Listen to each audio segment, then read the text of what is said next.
இனி விரிவான செய்திகளை பார்ப்போம். கஜா புயலால் பெரிதும் பாதிக்கப்பட்ட நாகை மாவட்டம் மற்றும் திருவாரூரில் முதலமைச்சர் எடப்பாடி பழனிசாமி இன்று நேரில் ஆய்வு மேற்கொள்கிறார். அவருடன் துணை முதலமைச்சர் ஓ பன்னீர்செல்வமும் சென்று பாதிக்கப்பட்டவர்களை சந்தித்து குறைகளை கேட்டறிய உள்ளார். கஜா புயல் தாக்கத்தால் தமிழகத்தில் 12 மாவட்டங்கள் பாதிக்கப்பட்ட போதும் நாகப்பட்டினம், திருவாரூர், தஞ்சை, புதுக்கோட்டை மாவட்டங்கள் பேரழிவை சந்தித்துள்ளன. இதில் தஞ்சை, புதுக்கோட்டை மாவட்டங்களில் கடந்த 20ஆம் தேதி முதலமைச்சர் எடப்பாடி பழனிசாமி, துணை முதலமைச்சர் ஓ பன்னீர்செல்வம் ஆகியோர் ஹெலிகாப்டரில் ஆய்வு மேற்கொண்டனர். அப்போது மழை பெய்ததால் இதர பாதிப்பு பகுதிகளுக்கு செல்ல முடியாமல் திரும்பினர். ஆனால் பாதிப்பு குறித்து களத்திற்கு நேரடியாக செல்லாமல் ஹெலிகாப்டர் மூலம் பார்வையிட்டதற்கு திமுக உள்ளிட்ட எதிர்க்கட்சிகள் மற்றும் பல்வேறு அமைப்பினரும் கண்டனம் தெரிவித்தனர். இந்த நிலையில் கஜா புயலால் பாதிக்கப்பட்ட நாகை, திருவாரூர் மாவட்டங்களில் முதலமைச்சர் பழனிசாமி இன்று நேரில் ஆய்வு மேற்கொள்கிறார். இதற்காக எழும்பூர் ரயில் நிலையத்தில் இருந்து காரைக்கால் விரைவு ரயில் மூலமாக நேற்று இரவு புறப்பட்டார். அவருடன் துணை முதல்வர் ஓ பன்னீர்செல்வம், தமிழக டிஜிபி டி.கே. ராஜேந்திரன் ஆகியோரும் சென்றுள்ளனர். இன்று காலை 8 மணிக்கு ஆய்வுப் பணியை தொடங்கும் முதலமைச்சர் முதல் கட்டமாக நாகை பஞ்சாயத்து யூனியன் அலுவலகத்தில் பாதிக்கப்பட்டவர்களுக்கு நிவாரணம் வழங்குகிறார். பின்னர் பிரதாபராமபுரம் சென்று அங்கு பாதிக்கப்பட்ட வீடுகள், விவசாய நிலங்களில் ஆய்வு செய்கிறார். அதைத் தொடர்ந்து காமேஸ்வரம், விழுந்தமாவடியில் மீனவ கிராமங்களில் புயல் பாதிப்பு பகுதிகளை பார்வையிடுகிறார். வேட்டைக்காரனிருப்பு சென்று நிவாரண முகாம்களில் தங்கியுள்ள பாதிக்கப்பட்டவர்களை சந்தித்து அவர்களின் கோரிக்கைகளை கேட்டறிய உள்ளார். தொடர்ந்து கோவில்பத்துவில் அமைக்கப்பட்டு வரும் தமிழ்நாடு நுகர்பொருள் வாணிப கழகத்தின் சேமிப்பு கிடங்கு கட்டடங்கள் சேதமாகியுள்ளதை முதலமைச்சர் பார்வையிடுகிறார். அங்கிருந்து புஷ்பவனம் சென்று கடல் நீர் புகுந்து சேரும் சகதியும் ஆகியுள்ள அந்த பகுதிகளில் நிவாரணப் பணிகளை மேற்பார்வையிடுகிறார். பின்னர் பெரிய புத்தகை, வேதாரண்யம், ஆதனூர், ஆயக்காரன்புலம், மருதூர் ஆகிய பகுதிகளில் பாதிக்கப்பட்டுள்ள விவசாய நிலங்களில் ஆய்வு மேற்கொள்கிறார். இதையடுத்து பிற்பகல் 2 மணி அளவில் திருவாரூர் சென்றடையும் முதலமைச்சர் பழனிசாமி தெற்கு பிடாகை, தென்பாதி, கட்டிமேடு, திருத்துறைப்பூண்டியில் சேதமடைந்த வீடுகள், விளை நிலங்களில் ஆய்வு மேற்கொள்கிறார். அத்துடன் மணலி, திருநெய்ப்பேர், மாங்குடி, திருவாரூரிலும் கஜா புயல் பாதிப்புகளை பார்வையிடுகிறார். இறுதியாக திருவாரூரில் இருந்து ரயில் மூலம் இன்று இரவு சென்னை திரும்புகிறார்.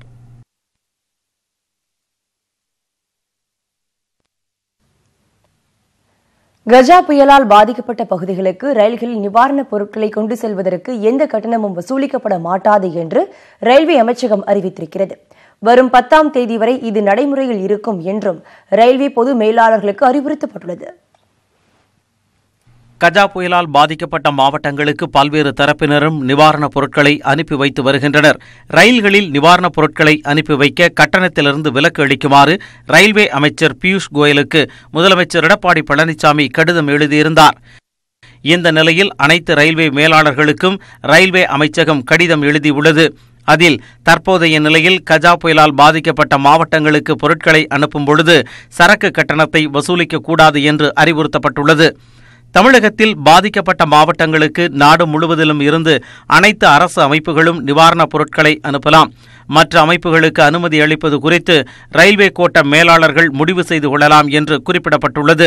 எனினும் சரக்குகளை அனுப்புவோரும் பெறுவோரும் மாவட்ட ஆட்சியர் அல்லது உள்ளாட்சி அமைப்பாக இருக்க வேண்டும் என்று அறிவுறுத்தப்பட்டுள்ளது. தமிழகத்தை நோக்கி செல்லும் ரயில்களில் கூடுதல் பெட்டிகளை இணைப்பது குறித்து கோட்ட மேலாளர்கள் முடிவு செய்யலாம் என தெரிவிக்கப்பட்டுள்ளது. பயணிகள் ரயில்களில் உள்ள வழக்கமான சரக்கு பெட்டிகளுக்கு பதிலாக தனி பெட்டிகளில் அனுப்புவது சிறந்தது என்று ரயில்வே அமைச்சகம் குறிப்பிட்டுள்ளது. இந்த உத்தரவு வரும் 10ஆம் தேதி வரை அல்லது மறு உத்தரவு வரும் வரை அமலில் இருக்கும் என்றும் ரயில்வே அமைச்சகம் விளக்கமளித்துள்ளது. கஜா புயலால் பாதிக்கப்பட்ட புதுக்கோட்டை பகுதியில் நியூஸ் 18 தமிழ்நாடு தொலைக்காட்சி சார்பில் நிவாரணப் பொருட்கள் வழங்கப்பட்டதற்கு பொதுமக்கள் நன்றி தெரிவித்துள்ளனர்.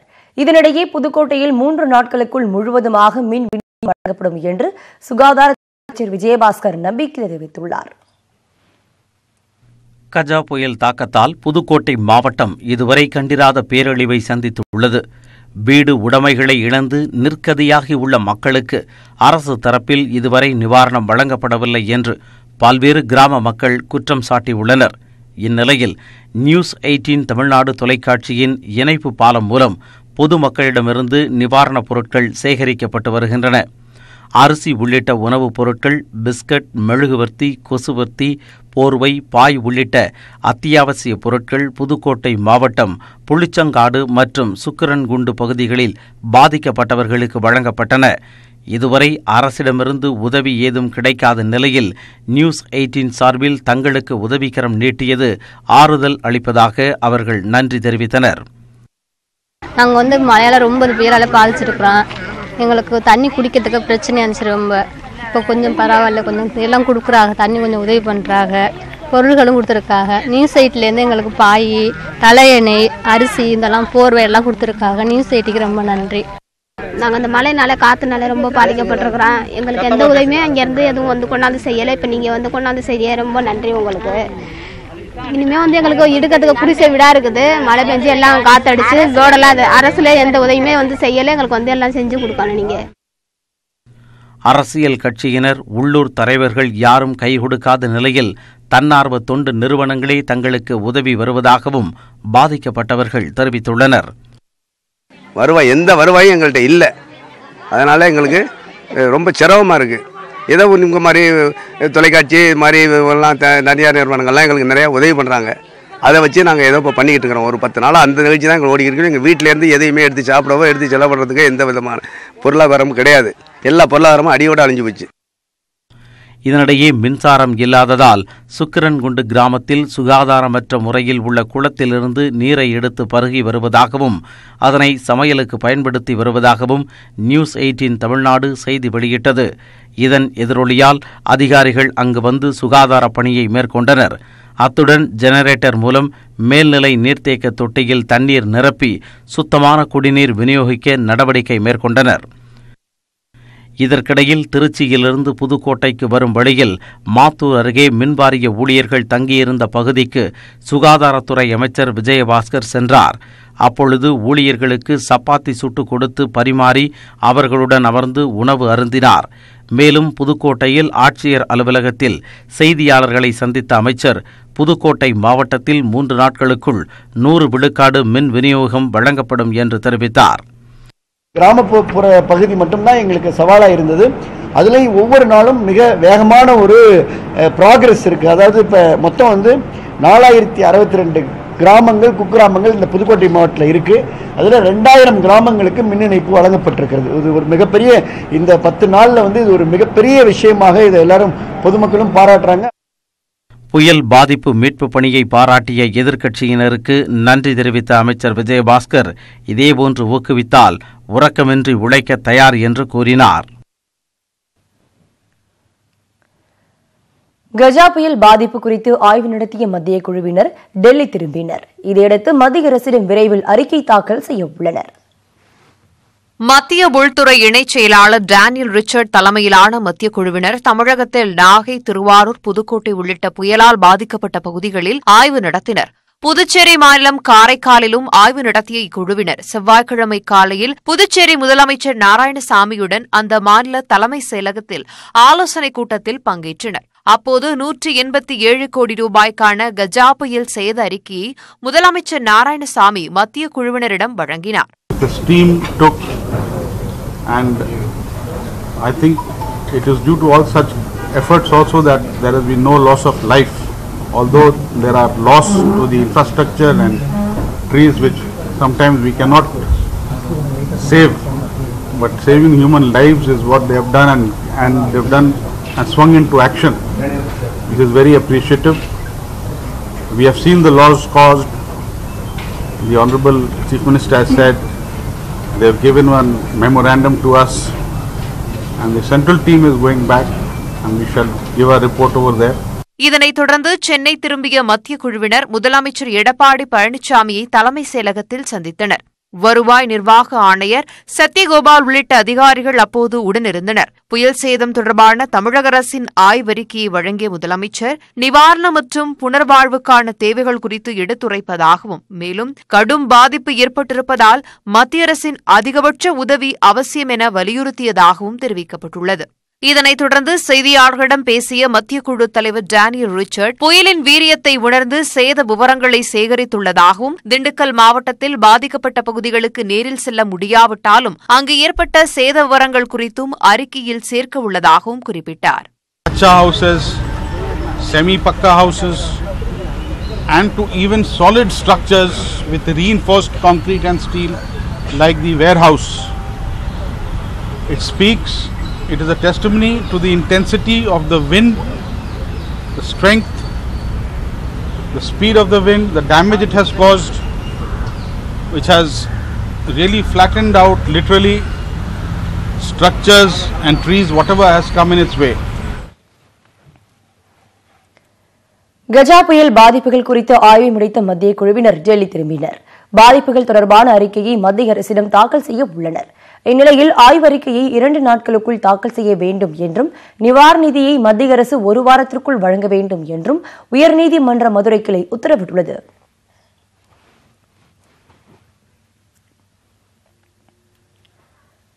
காவிரியின் குறுக்கே மேகதாது பகுதியில் நிச்சயம் அணை கட்டப்படும் என்று கர்நாடக முதலமைச்சர் குமாரசாமி தெரிவித்துள்ளார். அணை கட்டுவதை காவிரி மேலாண்மை ஆணையத்தால் தடுக்க முடியாது என்று மத்திய நீர்வள ஆணையம் தெரிவித்துள்ளது. காவிரியின் குறுக்கே மேகதாது பகுதியில் 5,912 கோடி ரூபாய் செலவில் அணை கட்ட கர்நாடக அரசு திட்டமிட்டுள்ளது. பெங்களூரு நகரின் குடிநீர் தேவைகளை பூர்த்தி செய்யவும் நீர் மின்சாரம் தயாரிக்கவும் இந்த அணை கட்டப்படுவதாக கர்நாடக அரசு தெரிவித்துள்ளது. இதற்கான வரைவு திட்ட அறிக்கைக்கு மத்திய நீர்வள ஆணையம் ஒப்புதல் வழங்கியுள்ளது. விரிவான அறிக்கை தயாரிக்கவும் உத்தரவிட்டுள்ளது. இதற்கு எதிர்ப்பு தெரிவித்து பிரதமர் நரேந்திர மோடிக்கு முதலமைச்சர் எடப்பாடி பழனிசாமி கடிதம் எழுதியுள்ளார். அதில் விரிவான அறிக்கை தயாரிக்க வழங்கப்பட்ட அனுமதியை ரத்து செய்ய வேண்டும் என்று கோரிக்கை விடுத்துள்ளார். இதேபோல திமுக தலைவர் மு க ஸ்டாலின் உள்ளிட்ட தலைவர்களும் எதிர்ப்பு தெரிவித்துள்ளனர். இந்நிலையில் பெங்களூருவில் செய்தியாளர்களிடம் பேசிய கர்நாடக முதலமைச்சர் குமாரசாமி மேகதாது பகுதியில் நிச்சயமாக அணை கட்டப்படும் என்று தெரிவித்தார். சட்டத்துக்குட்பட்டு பணிகள் மேற்கொள்ளப்படும் என்று அவர் கூறினார். மத்திய அரசிடம் எவ்வாறு அனுமதி பெறப்படும் என்ற விவரங்களை வரும் நாட்களில் தெரிவிக்க உள்ளதாகவும் குமாரசாமி கூறினார். இதேபோல பெங்களூருவில் செய்தியாளர்களிடம் பேசிய கர்நாடக நீர்வளத்துறை அமைச்சர் சிவக்குமார் மேகதாது தொடர்பாக தமிழக அரசுடன் பேச்சுவார்த்தை நடத்த தயார் என தெரிவித்துள்ளார். இதுகுறித்து கர்நாடக முன்னாள் முதலமைச்சர்கள் நீர்வளத்துறை அமைச்சர்களோடு வரும் 6ஆம் தேதி ஆலோசனை மேற்கொள்ள உள்ளதாக தெரிவித்தார். ವಿಚಾರ ಇದೆ 6ನೇ ತಾರೀಕು ಎಲ್ಲ ಮಾಜಿ ಮುಖ್ಯಮಂತ್ರಿಗಳ ಮಾಜಿ ನೀರಾವರಿ ಸಚಿವರನ್ನ ಮೀಟಿಂಗ್ ಕರೆದಿದ್ದೀವಿ. ಆ ವಿಚಾರ ಎಲ್ಲ ತಿಳಿಸ್ತೀನಿ ನಾನು. இதனிடையே காவிரி மேலாண்மை ஆணையத்தின் கூட்டம் டெல்லியில் வரும் 3ஆம் தேதி நடைபெற உள்ளது. இதில் மேகதாது விவகாரம் குறித்து விவாதிக்கப்படும் என்று எதிர்பார்க்கப்படுகிறது. இந்நிலையில் காவிரி மேலாண்மை ஆணையத்துக்கு கடிதம் எழுதியுள்ள மத்திய நீர்வள ஆணைய இயக்குநர் முகர்ஜி மேகதாது அணை அமைப்பதை காவிரி மேலாண்மை ஆணையத்தால் தடுக்க முடியாது என்று தெரிவிக்கப்பட்டுள்ளது. அணை வடிவமைப்பு தொடர்பாக மட்டுமே மேலாண்மை ஆணையம் மற்றும் ஒழுங்காற்று குழுவுடன் நீர்வள ஆணையம் ஆலோசிக்க முடியும் என்று குறிப்பிடப்பட்டுள்ளது. அர்ஜென்டினாவில் நடைபெறும் G20 நாடுகள் மாநாட்டில் பங்கேற்க பிரதமர் நரேந்திர மோடி இன்று மதியம் டெல்லியில் இருந்து புறப்பட்டு செல்கிறார். இந்த பயணத்தின் போது அமெரிக்க அதிபர் டொனால்டு டிரம்ப், சீன அதிபர் ஜி ஜின்பிங் உள்ளிட்ட பல நாட்டு தலைவர்களை அவர் சந்தித்து பேசுகிறார். அர்ஜென்டினா தலைநகர் பியூனஸ் அயர்ஸில் 13வது G20 நாடுகளின் கூட்டமைப்பு மாநாடு நாளை மறுநாள் மற்றும் டிசம்பர் 1ஆம் தேதி நடைபெறுகிறது. அமெரிக்க அதிபர் டிரம்ப், ரஷ்ய அதிபர் விளாடிமிர் புட்டின், சீன அதிபர் ஜி ஜின்பிங், ஜெர்மன் பிரதமர் ஏஞ்சலா மெர்கல், கனடா பிரதமர் ஜஸ்டின் டிருடோ உட்பட 20 நாடுகளின் முக்கிய தலைவர்கள் பங்கேற்கின்றனர். G20 மாநாட்டில் பங்கேற்பதற்காக பிரதமர் மோடி இன்று மதியம் டெல்லியில் இருந்து விமானம் மூலம் புறப்பட்டுச் செல்கிறார். இந்த மாநாட்டில் கச்சா எண்ணெய் விலையேற்றம், வர்த்தக சீர்திருத்தங்கள், டிஜிட்டல் புரட்சி, எல்லை தாண்டிய பயங்கரவாதம், பருவநிலை மாற்றம் உள்ளிட்டவை குறித்து பிரதமர் மோடி பேசுகிறார். இந்த மாநாட்டின் இடையே சீன அதிபர் ஜி ஜின்பிங், அமெரிக்க அதிபர் டிரம்ப், ஜெர்மன் பிரதமர் மெர்கல் உள்ளிட்ட பல நாட்டு தலைவர்கள் மற்றும் ஐநா சபை பொதுச் செயலாளர் உள்ளிட்டோரை நாளை மறுதினம் சந்திக்கிறார். அமெரிக்காவின் பொருளாதார தடைகளை எதிர்கொள்ள இந்தியா, சீனா இணைந்து செயல்பட வேண்டும் என அந்நாடு தெரிவித்திருந்த நிலையில் சீன அதிபருடனான சந்திப்பின் போது இருதரப்பு வர்த்தக உறவுகள் மற்றும் இந்தியா சீனா எல்லை பிரச்சினை குறித்தும் பிரதமர் மோடி ஆலோசனை நடத்தவுள்ளார். இதேபோல் அமெரிக்க அதிபர் டிரம்ப் உடனான சந்திப்பின் போது ஈரானில் இருந்து தொடர்ந்து கச்சா எண்ணெய் இறக்குமதி செய்ய அனுமதி அளித்ததற்கு பிரதமர் மோடி நன்றி தெரிவிக்க உள்ளார். மேலும் இந்தியா அமெரிக்கா இடையேயான வர்த்தக ஒத்துழைப்பு உள்ளிட்ட பல அம்சங்கள் குறித்தும் பிரதமர் மோடி பேசவுள்ளார். 2 நாள் G20 மாநாட்டை முடித்துக்கொண்டு டிசம்பர் 2ஆம் தேதி பிரதமர் மோடி டெல்லி திரும்ப உள்ளதாக வெளியுறவு அமைச்சகம் அறிவித்துள்ளது. கஜா புயலால் பெரிதும் பாதிக்கப்பட்ட நாகை மாவட்டத்திற்கு தற்பொழுது எடப்பாடி பழனிசாமி அவர்கள் விரைந்திருக்கிறார்கள். அதன் நேரடி காட்சிகளை பார்க்கலாம்.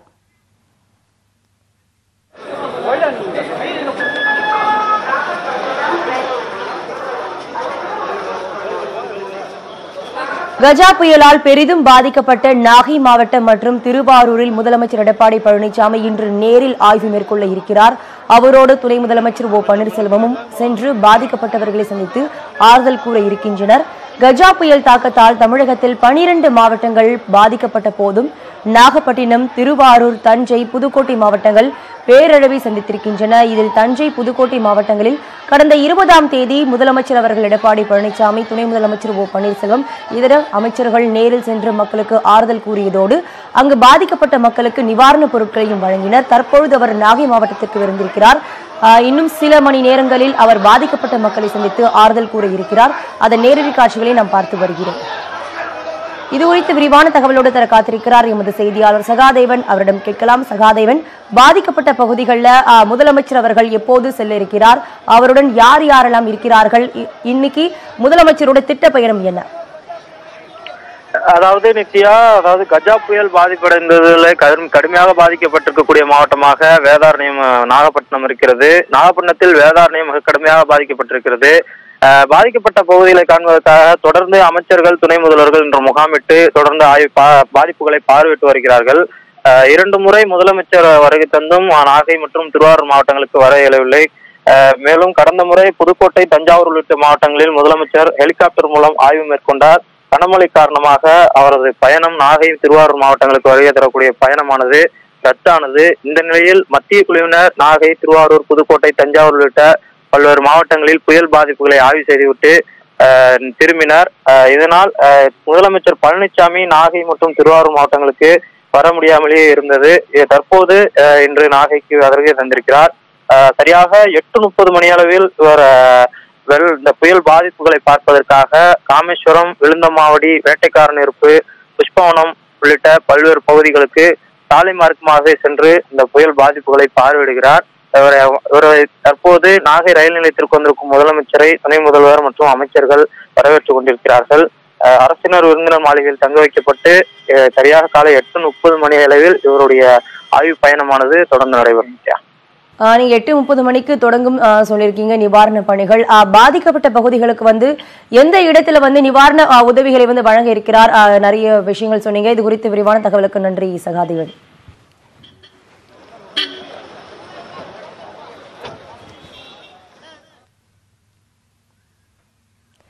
மத்திய பிரதேசம் மற்றும் மிசோரம் மாநில சட்டப்பேரவைகளுக்கான பொதுத் தேர்தல் இன்று நடைபெறுகிறது.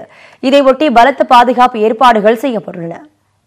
5 மாநிலங்களுக்கான சட்டப்பேரவை தேர்தலை தேர்தல் ஆணையம் நடத்தி வருகிறது.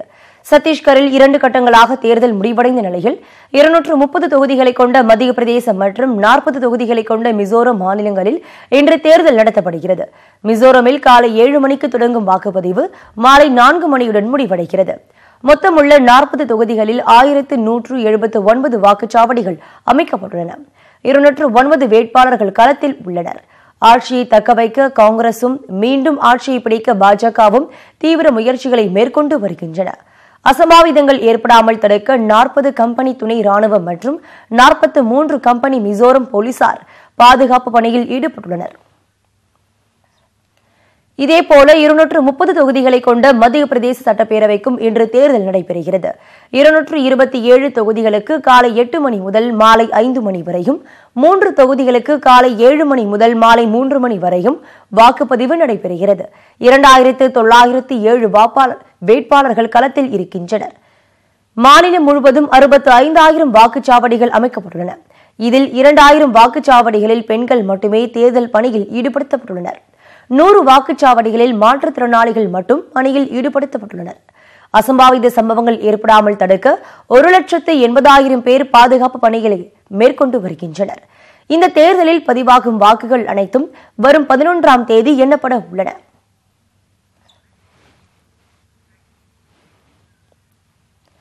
புவி கண்காணிப்பு செயற்கைக்கோள் உள்ளிட்ட 31 செயற்கைக்கோள்களுடன் PSLV-C-43 ராக்கெட் நாளை காலை விண்ணில் செலுத்தப்படுகிறது. இதற்கான கவுண்டவுன் இன்று அதிகாலை தொடங்கியது. புவி கண்காணிப்புக்கான ஹெபர்ஸ்பெக்ட்ரல் இமேஜிங் என்ற செயற்கைக்கோளை இந்திய விண்வெளி ஆய்வு மையம் வடிவமைத்துள்ளது. இந்த செயற்கைக்கோள் ஸ்ரீஹரிகோட்டாவில் இருந்து PSLV-C-43 ராக்கெட் மூலம் நாளை காலை 9:58 மணிக்கு விண்ணில் செலுத்தப்படுகிறது. இதனுடன் வெளிநாடுகளுக்கான 30 சிறு செயற்கைக்கோள்களும் விண்ணில் செலுத்தப்படுகின்றன. இதில் அமெரிக்காவை சேர்ந்த 23 செயற்கைக்கோள்களும் Australia, Canada, Spain, Malaysia, Colombia, Finland, Netherlands ஆகிய நாடுகளை சேர்ந்த தலா ஒரு செயற்கைக்கோளும் இடம்பெறுகின்றன.